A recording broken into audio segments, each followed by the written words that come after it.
스타트업의 꿈, 시가총액 4조, 모두가 부러워하는 성공한 브랜드 배달의 민족. 배민 창업자인 김봉진 의장이 최근에 회사를 떠났습니다. 평생 직장 따윈 없다. 최고가 되어서 떠나라. 이런 멋진 말을 남겼다죠. 자본금 3천만 원으로 시작해 거대 기업이 됐으니 김봉진은 스타트업의 전설이 됐습니다. 근데 알고 보면 공고에서 납땜도 못하던 꼴찌 학생이었던 거 아세요? 배민 초창기 전단지를 모으러 다녔다면 믿겨지세요? 그런데 이렇게 브랜드를 키워놓고 그는 왜 떠나는 걸까요? 김봉진이 어떤 사람이고 어떻게 배민을 만들었는지를 보면 그 속내를 좀 알 수 있지 않을까요? 브랜드와 떠나는 설레는 여정, 이번 주엔 배민 제국을 만든 김봉진의 발자취를 따라가 보려고 합니다. 요즘 스타트업 창립자들 보면 인문대나 해외 유명 대학 나온 분들 많잖아요. 그쵸. 근데 김봉진은 공고를 나왔대요. 원래는 미술을 배우고 싶었지만 가정 환경이 어려워서 돈 벌려고 포기를 했대요. 하고 싶은 게 따로 있었으니까 학교 생활이 재미가 없었겠죠? 그래서 꼴찌를 했대요. 그랬던 김봉진은 재능을 살려서 서울예대에 진학을 하죠. 디자인을 전공했는데 이게 정말 배민을 만드는 데 큰 기여를 합니다. 김봉진은 자신을 경영하는 디자이너라고 소개를 많이 했는데 이거는 그를 설명하는 큰 정체성이에요. 우리가 배민을 떠올리면 폰트도 독특하고 특유의 감성이 있잖아요. 이게 김봉진이 디자이너였기 때문에 더 잘했던 거죠. 김봉진은 한 인터뷰에서 디자인이 단순한 소비를 넘어서 삶의 풍요로움과 즐거움을 가져다 준다고 말한 적도 있는데요. 배민은 음식뿐만 아니라 재밌는 감성, 그 느낌도 전달하고 싶었답니다. 디자이너로서도 뭐 잘 나갔어요. 네오위즈, 네이버 이런 대기업을 다녔거든요. 사업은 어떻게 시작했냐? 이게 재밌는데 디자이너 동료들끼리 만든 회사에서 프로젝트성으로 가게 전화번호를 한번 모아볼까 해서 시작했대요. 그냥 그게 재밌었대요.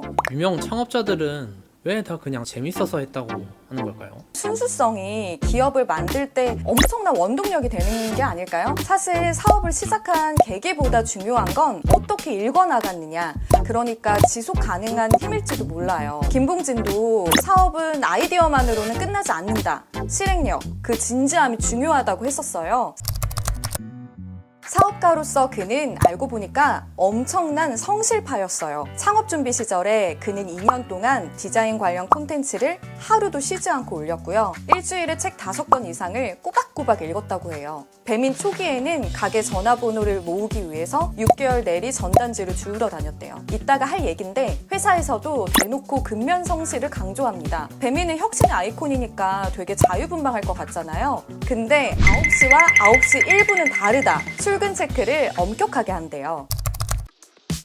배민은 사실 좀 이상한 브랜드예요. 봄에는 신춘문예를 열고요. 잡지에는 광고 테러도 하고요. 그들만의 폰트를 만들어서 배포하기도 해요. 그냥 배달 도와주는 어플 치고는 좀 웃기고 친구 같기도 하고 이제는 뭐 배민이 이상한 거 해도 우리는 그러려니 하잖아요. 배민다움을 전 국민이 다 아는 거죠. 자, 이 배민다움은 어떻게 탄생했을까요? 김봉진은 2010년 창업 초기부터 그들의 타겟을 명확하게 했습니다. 모두를 만족시키는 서비스는 실패한다는 철학을 갖고서 타겟을 계속 좁혀나갔대요. 시장을 좁혀야 1등도 가능하다고 판단했다는데요.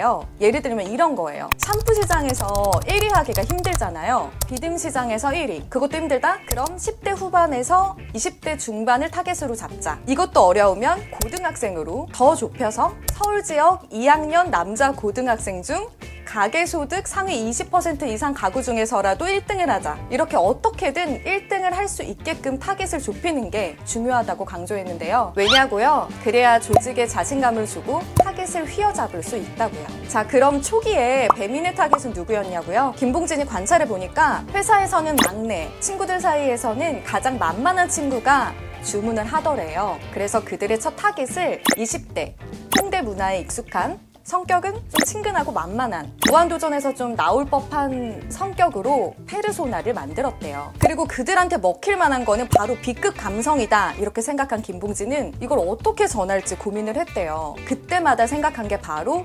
우리답게였대요. 배민 잡지 광고가 그 시작이라고 볼 수 있는데요. 여러 고심 끝에 잘 먹고 한 디자인이 때깔도 좋다. 딱 한 줄만 넣었대요. 그때 잡지사한테 전화가 왔죠. 이거 최종 파일 맞아요? 하지만 잡지 광고는 지금까지도 배민다움을 보여주는 성공적인 수단이 됐죠. 배민다움을 만들어 나가는 동안 경쟁자들도 막 치고 올라왔어요. 이제 대중에게도 알려야 할 때 배민은 이 광고로 정말 대박을 칩니다. 우리가 어떤 민족입니까? 이후에도 배민은 배민 신춘문예, 배민 치물리에 자격증 시험, 배민 글씨체 등 파격적인 마케팅으로 사람들을 열광시켰죠. 내부 구성원들한테도 배민다움을 심었습니다. 송파구에서 일 더 잘하는 방법 봤어요? 배민의 사무실은 보기만 해도 유쾌하죠? 입사 지원서만 봐도 좋아하는 시 적으라고 하고 남다릅니다. 이후 보여진 놀라운 성과는 어찌 보면 당연했어요. 다른 민족 잘못한 거는 없어요? 있죠. 우리가 어떤 민족이냐고 해놓고서 독일 기업에 지분을 팔았잖아요. 갑자기 게르만 민족이 됐냐 이런 비난이 많았는데 비즈니스적으로는 모르겠는데 감정적으로 잘 받아들여지지 않는 일이 있었죠. 이에 대해서 김봉진은 이렇게 말했다고 해요.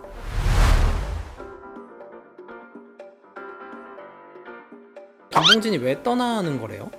사실 다양한 썰이 있는데 지금 작년에 회사 실적이 4년 만에 흑자 전환을 할 정도로 어느 정도 안정화가 됐거든요. 그거 없어도 회사가 잘 굴러가겠다 이렇게 믿음이 있었던 것 같고요. 13년 동안 회사를 경영했잖아요. 이제는 또 새로운 일에 에너지를 쓰고 싶었던 것 같기도 합니다. 김봉진이 사내에 보낸 메일을 보면 이제 경영하는 디자이너가 진짜 좋아했던 디자인이라는 새로운 도전도 해보고 싶다고 하는데요. 아마도 디자인 관련된 일을 하지 않을까 싶어요. 스타트업 양성에 힘을 쏟을 것 같기도 하고요. 김봉진 의장이 남긴 발자취를 따라가 보니까 자기다움을 만드는 것이 브랜드에 가장 중요하구나 새삼 느끼게 됐는데요. 기업 담당자가 아니더라도 나라는 브랜드를 만드는 일이 지금 중요해졌잖아요. 이게 좀 거창하다고 하면 인생을 나답게 살고자 하는 사람들이 많잖아요. 나만의 행복을 느끼고 싶은 모든 이들에게 그는 너무 좋은 롤모델인 것 같습니다.